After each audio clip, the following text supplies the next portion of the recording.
Seattle, March 14, 2023. I ordered a late-night Uber after a long tech conference, thinking the ride would be nothing more than a quiet trip across town. I was tired in the way that makes your bones feel heavy, laptop bag digging into my shoulder, the faint smell of coffee clinging to my clothes. The elevator down to the lobby smelled like lemon cleaner, and the same loop of cheap jazz echoed off the marble floor. My phone showed 9 minutes, blue dot blinking, pickup, hotel entrance, by the valet stand. I was 33, newly moved, juggling unreliable freelance gigs and a relationship that felt as fragile as wet paper.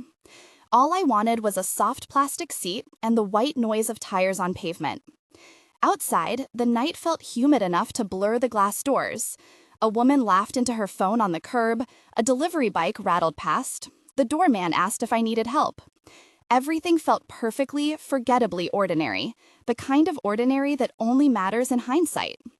My ride was supposed to be a Toyota Camry, silver, plate ending in 3 numbers I'd already memorized. ETA, 5 minutes. Then a car pulled up that wasn't the car on my screen. It rolled to a slow, deliberate stop, the window lowered halfway.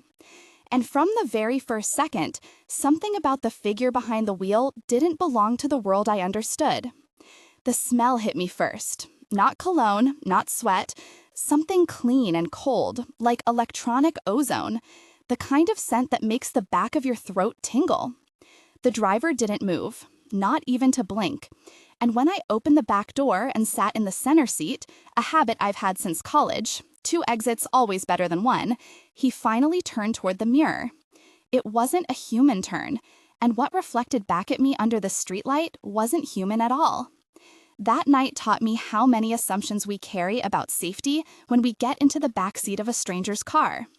And I'll tell you every detail, every word spoken, every decision, every step the police took afterward, and why the difference between a driver and something that only looks like a driver matters more than you think. The first part of the ride felt like a study in normalcy. The city moved past in neon and sodium light, the Uber app on my phone showed the usual ETA updates, and I took stock of the interior like any passenger would. Front seat to starboard side was a plastic organizer clipped to the glove compartment, filled with business cards and a laminated card with emergency numbers. The back seat had that neutral vinyl smell and a faint ring of spilled soda on the seat cushion. Marcus sat behind the wheel in a dark shirt, at least that was what the outline suggested. I checked the license plate, 4GZ719, and matched it to the app. There was a dash cam that glowed a single amber LED on the dashboard. The music was off. In the moment before the oddness, I cataloged the crew of people who would later matter. Jenna, the conference coordinator, had waved me off and joked about Uber surge. Priya, the woman from Toronto who shared the waiting area, had told me about a friend who had lost a wallet in a rideshare. Samir, the bellman, had told me the city was tired of tourists. Later, I would name others who saw pieces of what followed. During those first 10 minutes, I ordered an iced coffee from the corner shop on my app and felt foolish for buying it, but needed the sugar. The driver navigated using a mounted tablet that showed a blue dot moving along gray roads. I noticed his hands on the wheel were steady, but oddly symmetric, the fingers positioned with a precision I had seen before only in training videos about autonomous vehicles. He greeted me in a voice that was close to neutral. The cadence was polite, with a flat end to each sentence. His name on the app was listed as Lewis. I asked, "How long have you been driving for Uber?" And he said, "I have been active 3 years," in that even voice. The normal small talk of rideshares unfurled. I asked about traffic, he referenced a route and an alternate via the riverfront, and he said nothing about family or playlists or home. The city noise was layered with the hum of the AC vents and the faint pop from the base of the car when we crossed a manhole cover. I remember that sound like a punctuation mark in the memory. 2 nights into the conference, I noticed the first real anomaly. At 11:43 p.m., the tablet blinked and the navigation recalculated in a way that seemed unnecessary. We were on I-5 approaching the viaduct, and the map rerouted us 1 exit early. The driver tapped the screen, tilted his head, and made the left turn into an industrial corridor lined with shipping containers and a motel with a flickering sign. There was a smell of oil and hot metal that made my throat close, and the streetlights there had a greenish cast that made everything feel slightly alien. I tried to open the door and found it locked electronically, which made sense in a typical safety context, but felt claustrophobic in the moment. Jenna had texted me asking if I had landed okay at the hotel, and I typed back that everything was fine. I asked the driver why we had left the highway, and he said, "Optimal pickup," and offered no further explanation. The voice was the same, flat, but there was a delay between the words and his lip movement that bothered me. I pressed the intercom button to the front and asked more directly, "Where are you taking me?" And he answered, "Short wait." I could feel adrenaline, like a warm, acidic coil, starting to tighten in my belly. There was a man leaning against a fence, smoking, watching the car as we slowed. His face was hard to read. Samir later told me that this stretch of road hosted a network of unauthorized pickups at night. I remember the smell of cigarette smoke and the oily heat and the way the driver adjusted the mirror with a fingertip that left no smudge. When I asked if I could be let out at the next light, he said no. I felt as if I were in a small glass box. This was the moment I should have acted differently. The scene escalated over minutes that felt like thin ice cracking. The driver turned slowly, and, in the reflection of the rear view, I saw his jaw move, but the sound did not match. I said, "Open the door, please. I need to get out." And his hand moved to the center console like a precise mechanical motion. The door clicked, but did not open. I unbuckled anyway, my phone in hand. I moved to the edge of the seat and started to swing my legs out when the driver said, "Security protocol," and the car locked again. The man at the fence walked closer and knocked on the rear window. I tapped the glass, and he pointed at the glove compartment. Another passenger who had been on the curb when I got in, a man named Marcus, who had been pacing the sidewalk and who the driver had picked up earlier in the evening, had also been taken. From the front seat, a voice came through the speaker that was not Lewis and not quite human at all. I will put the dialogue here as it happened to preserve the cadence and the way people reacted. We will include each line because the exact exchanges mattered to how decisions were made. This conversation had 9 turns, and every turn widened the perimeter of fear. I said, "What is happening?" Marcus said, "Let me out." The driver said, "Protocol initiated." I said, "Who is protocol?" Marcus said, "My phone is gone." The driver said, "Wait for instructions." I said, "Call the police now." The driver said, "Police will arrive in 9 minutes." Marcus said, "You are lying." The driver said, "Estimated 9 minutes exactly." I said, "Who are you?" The driver said, "Operator 719." Operator of what? The driver said, "Vehicle Management Network." The tension kept tightening as voices overlapped and the door remained locked. The man outside knocked again and shouted something in Spanish that I later learned was Lewis calling for help. The way the driver used the word protocol felt rehearsed. There were 5 sensory images that stood out.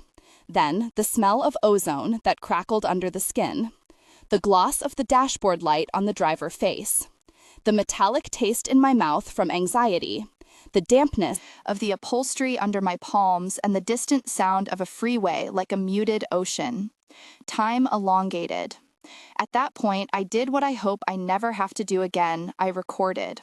I hit the voice memo app and began to narrate aloud because I wanted someone to know the exact words if I did not make it out. I spoke softly so the driver might mishear me and told Marcus to try the rear door. Jenna called while I recorded, and I kept the phone cam active. The man at the fence now knocked with force and shouted the word driver in English and Spanish. The driver responded by lowering the window slightly, and the man outside pushed his phone inside the crack and slipped a folded note toward the floorboard. The The screens inside the car flashed a message in small font that said "Unauthorized passenger detected." I will not pretend to know the full technical layout of whatever software the car used, but I saw the notification. The man at the fence had a name. Later in reports, he was identified as Luis Ortega, a local rideshare broker who monitored late-night pickups. His knock was urgent enough that the driver opened the rear door a sliver, and he grabbed hold of the interior handle. For 5 seconds, I thought we might surge free. My hand found Marcus' hand, his fingers cold. Then a new voice came through the speaker, more metallic and layered than before, and said, "Stand by for verification." It referred to a verification that did not involve me at all. At that moment, a patrol cruiser rounded the corner, and the blue lights painted everything in intermittent daylight. There was no horn, just the staccato light, and the man outside shouted the license plate to the officer. 4 uniformed officers converged, and 2 of them hit the passenger window with gloved hands and told us to unlock the doors. The driver complied, but not by moving his hands in a natural way. He reached across like a machine and pushed the unlock. The officer Ramirez later described his movements as purposeful and non-organic in rhythm. The officers moved quickly. The man who had been outside had a name badge of sorts and identified himself as a community safety volunteer named Elena. She had been the person who decided to intervene. Her presence mattered. After the cruiser arrived, the scene transitioned into procedure, with careful, almost clinical steps. Officers pushed the vehicle to neutral, set wheel chocks, and took control of the passenger manifest inside the app. There was a process of deactivation for the in-car system, where they removed power to the tablet, placed it in an evidence bag, and logged the serial with a timestamp. The chain of custody was documented by Officer Ramirez, who wrote the unique device ID and time in his notebook and then photographed each item. Medical personnel checked Marcus and me for any signs of physical restraint and then sat us on the curb. The Uber support line was called, and a company representative named Jason asked for the trip ID and agreed to cooperate. The procedural description mattered, and I will describe it in detail. The officers documented the scene with photographs, a towed vehicle form, and an inventory list. Each device removed was marked with a tamper-proof evidence sticker and packaged in sterile bags. Witness statements were recorded on body camera and transcribed to case file 23004 by the local police department. This sequence of steps was deliberate technical work, and it gave me a strange anchoring in the middle of chaos. Despite the police presence, the contrast between the public procedure and private shock was stark. Passengers who had been on sidewalks resumed their cigarettes and their conversations, as if the city could return to rhythm. Uber sent a formal message apologizing and saying they were investigating, but the tone felt corporate and distant. Marcus put his head in his hands and laughed a little in disbelief. Elena paced and smoked and told us she had a background working with night shift safety teams at marinas. Jenna appeared from the hotel doorway, pale, and asked if we were okay. People asked for details and then walked away, their shoes flashing on wet asphalt. The city does this strange thing, where spectacle becomes part of normal life, and the police work is absorbed into the evening. I remember the smell of the patrol car seat, leather warmed by heat lamps, and the metallic taste of adrenaline fading. The driver was escorted to the cruiser, and the officers placed him in the back like any detainee. He did not resist. He watched us with the same flat countenance, and when Officer Ramirez asked for identification, the driver answered with a string of numbers that did not align with his registration. There was a sheet of paper pinned to the dashboard that had a company logo that said Autonomous Services in faint letters. It read Operator 719 on it, which matched the voice. The officers exchanged looks that combined skepticism and unease. The story did not end at the curb. Within 12 hours, journalists from a local news outlet reached the scene, and by morning, the local paper had a headline about a suspicious driver and a potential illegal autonomous network. By the time the federal agents arrived, later that week, the narrative had moved from oddity to potential criminal enterprise. The FBI opened a preliminary inquiry into the vehicle management network, and the Department of Motor Vehicles flagged the license plate as potentially cloned. There were technical logs extracted from the tablet and from the app, indicating multiple override commands at hours that did not match driving patterns. The agents who came aboard called themselves Agent Hargrove and Agent Miller and wore plain clothes. Their procedural language was sharp. They spoke of chain of custody and of warrants and told they would be seizing the device for forensic analysis. They explained that evidence would be imaged bit by bit and that any modifications to firmware would be documented in an evidence report. They asked us to preserve our phones in airplane mode as they might need raw files and metadata. The formal investigation process became densely technical at this point. The team responsible for forensics executed a seizure warrant. They photographed the device identifiers and followed standardized imaging procedures to create cryptographic hashes ensuring data integrity before analysis. Each action was logged and timestamped. It was methodical and reassuring in the way method is reassuring.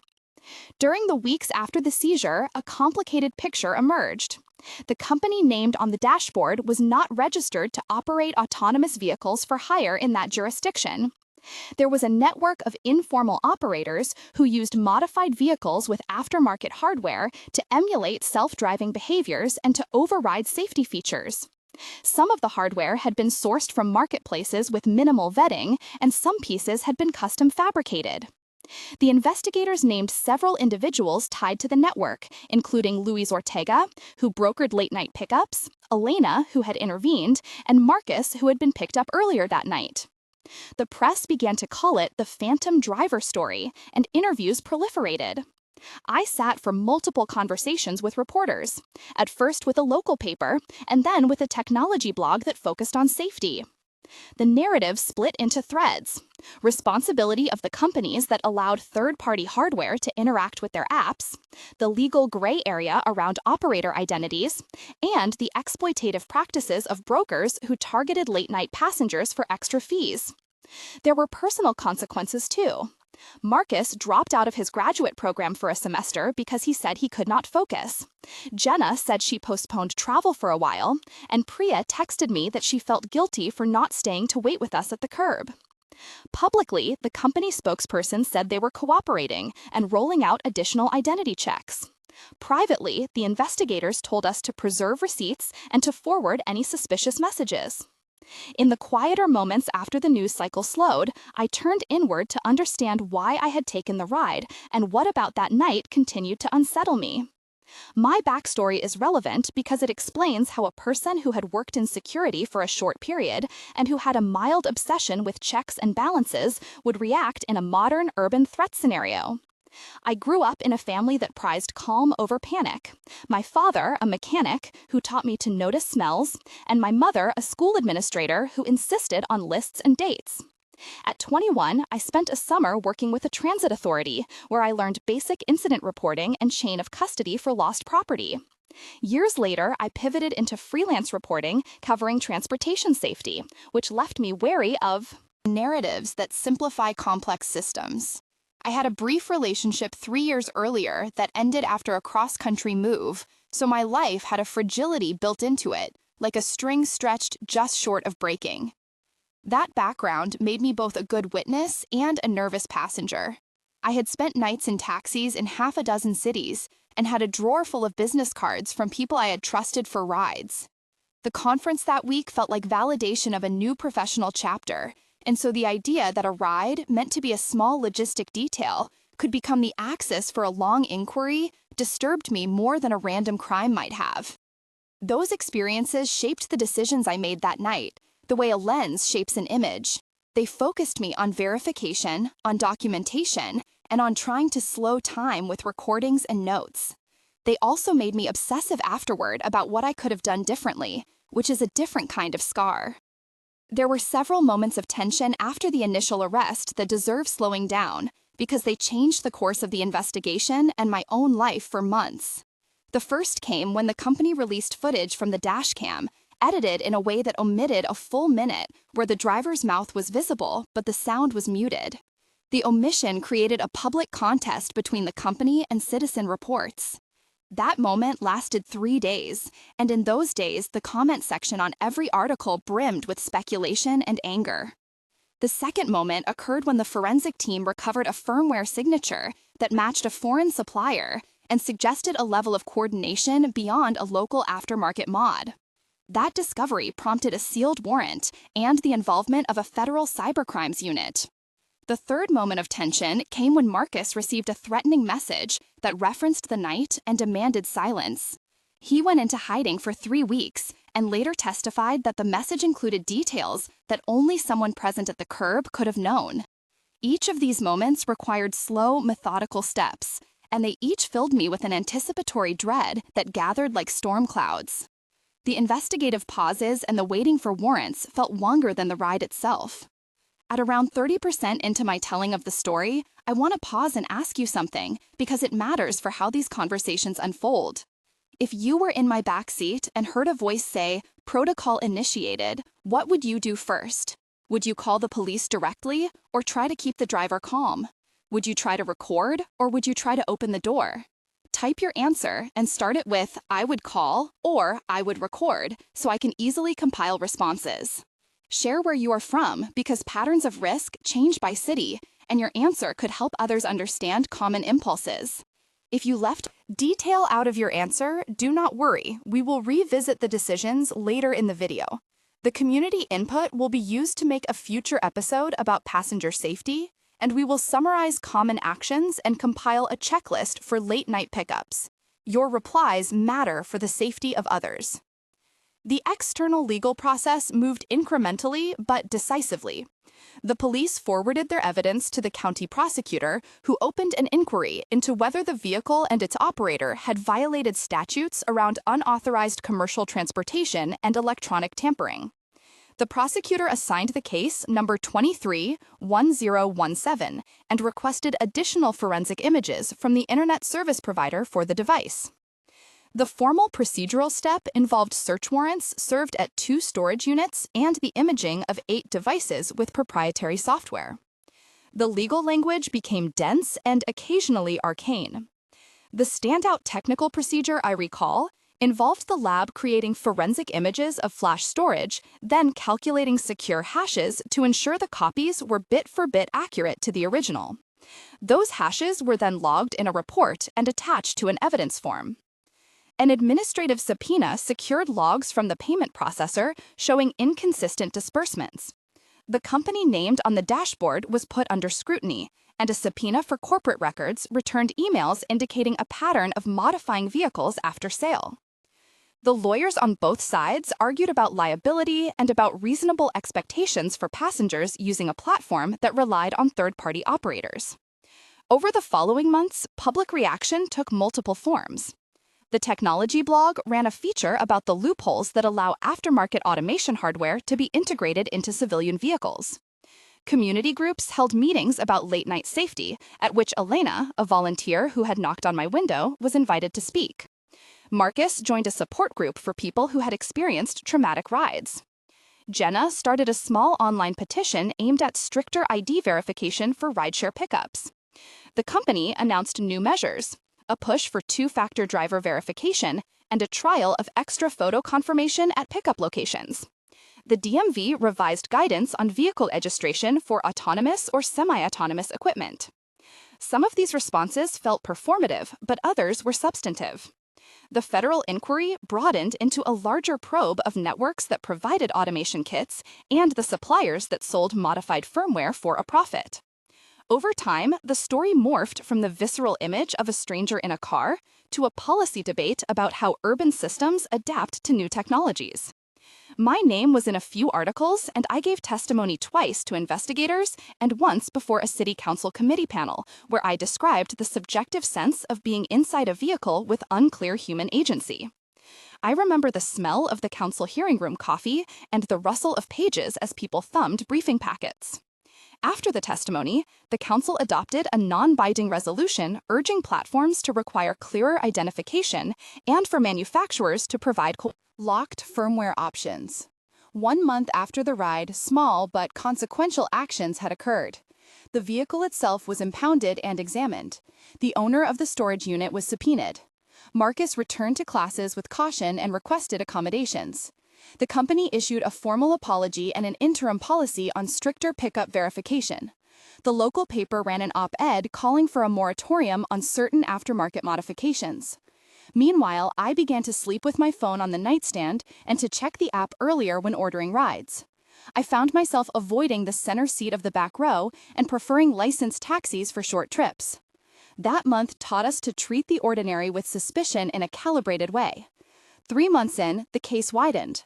The federal agents traced part of the hardware chain to an out-of-state vendor. The vendor claimed ignorance, and the legal process shifted into subpoenas and corporate negotiation. Marcus filed a civil complaint, alleging negligent endangerment, and sought damages for distress. Elena was invited to speak at a symposium on community safety. The company updated its policy and adopted photo verification measures during pickups and added a selection in the app to report suspected autonomous behavior. The research community took an interest, and a white paper examining aftermarket automation and regulatory gaps cited the incident as a case study. Personally, I attended a support group meeting for witnesses of uncanny events and met people who articulated the same odd sensation I had, a mismatch between movement and intent. I started a small project cataloging odd rideshare interactions that would later become a series of short essays about urban trust. 6 months later, the criminal inquiry reached an inconclusive place in public records. The hardware suppliers were fined for failing to register certain sales, and 2 individuals associated with broker services were indicted on charges related to operating an unlicensed transportation network. The prosecutor negotiated a plea in one case and a trial in another. The company implemented long-term changes to verification and provided compensation to several affected passengers, including Marcus. The public conversation matured into policy proposals, and a working group met to draft technical standards for escrowed firmware and authenticated driver credentials. My life had a residual change. I declined invitations to speak at one conference and booked a taxi instead of an Uber for a trip with a tight schedule. I still get a pang when the backseat belt clicks and sometimes pause to notice the driver hands even when the ride is perfectly ordinary. When I look back now, I see the small choices that mattered and the ones that did not. I feel a mix of gratitude and unease.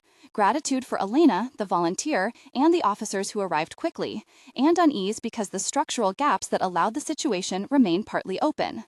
The investigation taught me procedural patience and the value of documentation. It also taught me that technology without accountability can produce situations where passengers are left to negotiate safety in real time. The city learned some lessons too, and policies shifted slightly in the months that followed. The night the driver was taken into custody, I kept the voice memo and the photos, and I still listen to them sometimes to remind myself what it felt like to be inside a moment that refused to be ordinary. When I say that the driver was not human, I do not mean that the person escort to the cruiser was a robot in the cinematic sense. I mean that the operator presented behaviors and interfaces more consistent with an automated system than a human being, and that the vehicle had been modified in ways that blurred agency. That blurring is dangerous because it delays decision-making, it confuses witnesses, and it complicates accountability. The concrete steps I took in the aftermath are simple and practical. Keep your app open and confirm the license plate and the driver photo before you get in. Sit in a position where both doors open easily. Have your phone set to record in the background and make a short voice memo if something feels off. Share your location with a trusted contact and consider choosing rides with verified fleet providers at night. These are small habits that become muscle memory and that can matter on strange nights. If you found this account useful, subscribe for more first-person investigations into travel and urban safety. Share your thoughts below, start your comment with "I would call" or "I would record," so I can compile a pattern and build a checklist from your answers. There are more stories like this that touch the same fault lines between technology and human oversight, and I promise to keep telling them with care. The night I watched a driver who was not entirely human pull away from the curb, I learned that safety is not a product we buy. It is a practice we maintain.